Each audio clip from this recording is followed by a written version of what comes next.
பிதா சுதன் பரிசுத்தாவின் பெயராலே ஆமேன். மரியே வாழ்க. என்ற வார்த்தை, நேர்மையானவர்களை தீய வழியில் செல்ல தூண்டுபவர் தாம் வெட்டின குழியில் தாமே விழுவார். தீடு செய்யாதவர்கள் வளம்பட வாழ்வார்கள்.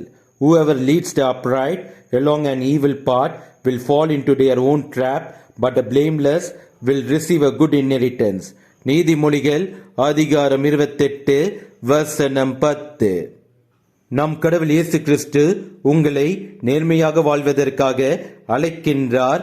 நேர்மையானவர்களுக்கு, வாழ்வில் உதவி செய்பவர்களுக்கு, நேர்மையானவர்களுக்கு எதிராக சூழ்ச்சி செய்யாமல் இருப்பவர்களுக்கு வளமான வாழ்வு உண்டாகும் என்று அவர்களை நம் கடவுள் இயேசு கிறிஸ்து ஆசீர்வதிக்கின்றார். நம் கடவுள் இயேசு கிறிஸ்துவின் பிள்ளைகளாக நேர்மையாக வாழ்பவர்களை அழிக்க நினைப்பவர்களுக்கு ஏற்படுவது வெறும் ஏமாற்றம் என்பதை அவர் வெளிப்படையாக இன்று கூறுகின்றார்.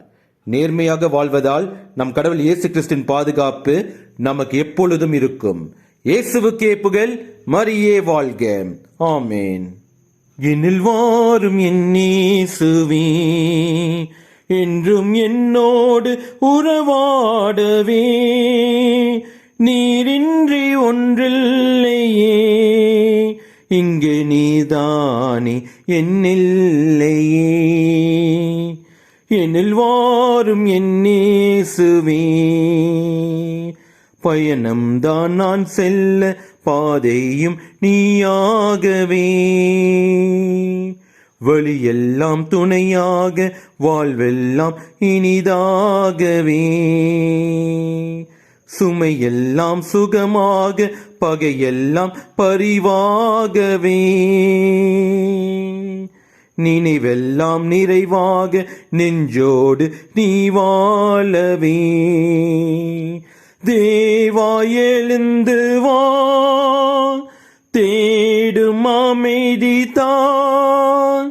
தேவா எழுந்து வா, தேடும் அமைதிதான். உன்னை அழைத்தேன், உயிர் கொடுத்தேன், உறவை தேடியே.